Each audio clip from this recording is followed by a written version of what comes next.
Welcome to Colts Talk, presented by Prize Picks. A lot of the channels here at Chat Sports have been asking if their team solved the biggest issue that they had in 2025. So why not? Let's ask and answer that question here on Colts Talk. And the key question is for the Colts, what was their biggest issue in 2025? Because it's such an interesting start and an even more interesting finish / not interesting finish. A health issue for sure with Indianapolis last season. Of course, you get the Daniel Jones injury right after trading for Sauce. He missed some games. You had some other players like Charvarius Ward banged up during the season. Absolutely, the Indianapolis Colts had a health issue in 2025. Don't worry, this is not going to be a video on how the Colts can get healthy. You can change the training staff. Maybe you can upgrade the offensive line to help a little bit. But I think overall health can sometimes be A, luck, B, decision-making, and it just comes down to that. I don't know that the front office can get involved there and solve that issue. So I thought we'd talk about getting after the quarterback, what the Colts can do to be better and make the difference on the defensive side of the ball to get after the QB. Pretty good in sacks last season, actually. But again, the Colts' actual pass rush win rate, their ability to get after the quarterback, force him into another sack, not just force him out of the pocket and make a play there, pretty poor. 30th in the NFL last season. So, and look, I think a lot of you guys, as we headed into the offseason, right, you want a new defensive line, you want a new pass rusher. It was obvious the Colts had to make this upgrade, but maybe you disagree. What was the Colts' biggest issue in 2025? Maybe you agree with health. We're going to talk about getting after the quarterback. Maybe there's another topic you want to talk about. Let us know in the comment section down below. Let's get into what Chris Ballard actually did. And I know we've got our Ballard haters out there, but hang in there. You'll get your chance to knock Chris Ballard if you want. What did Chris Ballard do to actually fix the issue that we're talking about today? Yes, Chris Ballard did actually change the defensive line. Believe it or not. I know a lot of you may not think so, but he went out and a good bulk of their early free agency was changing the defensive line. You take a look. This is at defensive tackle, and I'll note Micheal Clemons may slide inside, may slide outside, so we may see him at both. You trade for Colby Wooden in the Zaire Franklin trade. Then you sign two former Kansas City Chiefs with Super Bowl experience, Derrick Nnadi, Jerry Tillery. Cameron Ball was one of the better undrafted free agent signings according to multiple outlets, and so the Colts looking okay for that so far. And then, as I said, Micheal Clemons, an experienced NFL player, you get him to slide inside and outside. So 5 names at defensive tackle alone. Then your edge rushers, defensive end, pass rushers, whatever you want to call them, out here as well. Arden Key, Micheal Clemons again. Then you draft George Gumbs Jr., Caden Curry, and Micheal Melton. You guys know I think Caden Curry is going to be a gem, maybe not in 26, but going forward. A lot of raw potential with George Gumbs Jr. and Micheal Melton, a former Buckeye as well. So we'll see what he can bring to the table for the Colts coming up here. Looking at your 2 guys that I think will help you in 2026, the 2 names that I think will actually be on the field, difference makers, like Chris Ballard felt they could help this team next season. And I know more well known for Clemons as a gap stopper, a little bit of help with the run, more than Arden Key, who we've talked a lot about as a guy that we feel will actually be getting after the quarterback and doing things for you in general. I'm banking on Key doing more, but I think Clemons actually is an NFL player, a pro player in general. So here's where we're at. Whether you, how you feel about Chris Ballard is always going to be a topic of conversation in general. But Chris Ballard made the decision that the defensive line needed to change, right? And again, we thought it was an issue. We'll talk about, national people that thought it was an issue, and it's clear Chris Ballard did.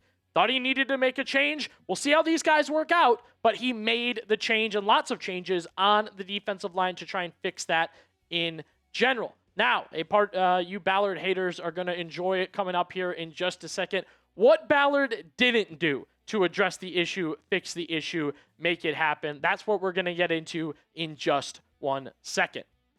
First, I want to show you guys a lineup we put together here at Chat Sports. No, it's not a one-night lineup. No, it's not a weekend lineup. This is a season-long lineup that you can put together on Prize Picks. Yeah, season-long lineups. That's right. We got some wide receiver ones here for their team. Guys hoping to have big seasons. Chris Olave, CeeDee Lamb, Jamar Chase, and I think they're going to have big seasons for their teams. Our guy AP here in the office, he's pumped about an Olave contract year, over 1,000 yards. We're going to go more there at 1,049.5. CeeDee Lamb, we're going more in his receiving yards, as well as Jamar Chase, who's almost at about 1,300 yards we're going more on his number there as well. So you pick the names, pick the stats, more or less. Plus, right now, we have a new user offer for you guys on Prize Picks. Yep, that's correct. A new user offer. Download the Prize Picks app today with the link in the comment section and description. Use code HMA. You'll get $50 in lineups after you play your first $5 lineup. That is code HMA to get $50 in lineups after you play your first $5 lineup, because on Prize Picks, it's good to be right.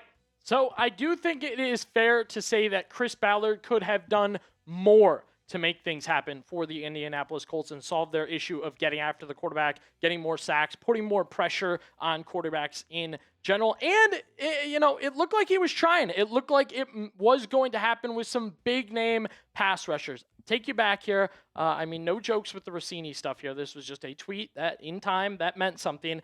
When Trey Hendrickson stuff fell apart, when it looked like, what team where, the Colts were in the mix here, as you can see. They had offers on the table for Trey Hendrickson in general. But facts are facts. The Colts have come out of free agency. I guess they could still sign one, but there's no premier pass rusher. They didn't get a premier pass rusher at this point in time. And Hendrickson's one name, but fans were teased with multiple big names that we thought the Colts could go out and get, right? Whether it was Odafe Oweh, whether it was Trey Hendrickson, whether it could still be Joey Bosa, who's now looking at retirement, and we don't know the Colts have actually made an offer there, and there's a lot of stuff going on in general there. The Colts were linked to big names and didn't come away with any of them, whether it be Oweh, Hendrickson, Bosa.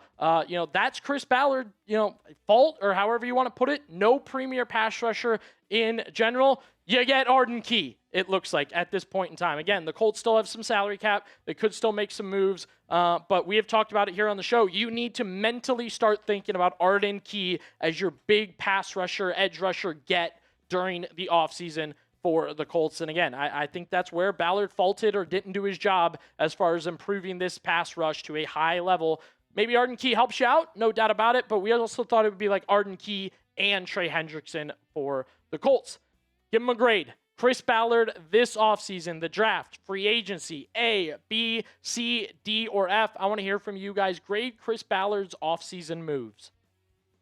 In Chris Ballard's defense, though, which, again, I got to defend him just a little bit. The Colts, whether it be, Ballard, Steichen, Anarumo, whoever else in the building, they believe their young pass rushers are going to take a major step forward this year. So, there may be only going so far with Hendrickson because you believe a guy like Laiatu Latu is going to have a big year for the Indianapolis Colts. Latu is a name we have heard a bunch this offseason as a next step forward, as a we're going to lean on this guy. He's getting better, whatever verbiage you want to put forward. Lou Anarumo's talked about it. Latu's talked about his expectations. There are expectations for a guy like this, former first-round pick, to take a step forward in year 3 for the Indianapolis Colts. I definitely think it can be done.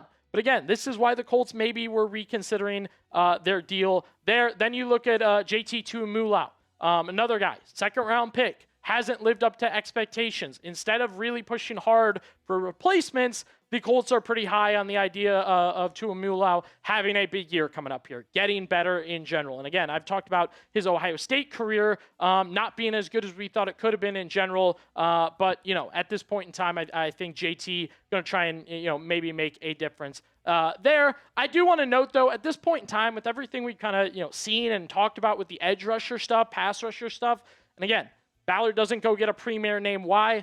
Because he believes his guys can do it. His guys can step up. History shows that's not likely, actually. I like Laiatu Latu, but Ballard's taken some swings on edge rushers, defensive line, first round, second round, third round. None of them have seen, big years, second contracts, face of the franchise stuff. So maybe Latu will be the first, but I think it's reasonable to kind of have to think about what's going to happen if it happens once again that these guys don't work out.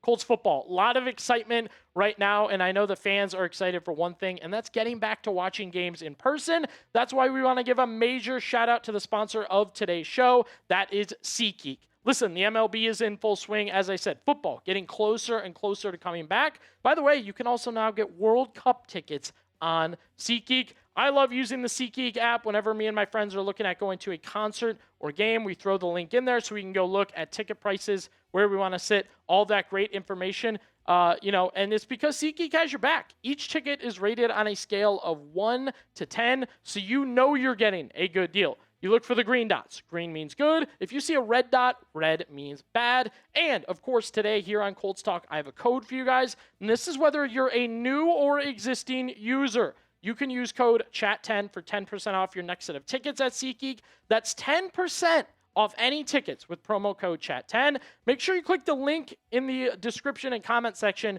to download the app and have the code automatically added to your account so you can use it later. Thanks, SeatGeek. After all is said and done, after everything we've kind of talked about with the Indianapolis Colts, I don't think it's overly crazy to say, did they actually fix it? Did they actually make it happen? Are the moves they made enough, that we've talked about today to help this defense get to where we talked about and they need to get and improve in general? I keep going back to this Mel Kiper quote. This was after the NFL draft. Despite tying for 14th with 39 sacks, this team was 30th in pass rush win rate. Kiper did compliment George Gumbs Jr. and Caden Curry. They'll chip in with Laiatu Latu, who's looking like a promising young pro after 8.5 sacks in 2025 to get after more AFC South quarterbacks. But this last part kind of sticks with me. But Indy could have used a little more here. That was the draft for Mel Kiper, and I think it's relevant because, they had gone through free agency at that point in time and then taken some later round edge rushers, pass rushers in the draft. And maybe that's it. Maybe Indy could have used a little more at this point in time overall. We'll keep an eye on things. Never know what's going to happen with the Indianapolis Colts, the latest news, the latest rumors. We've got it for you, so be sure to subscribe to Colts Talk.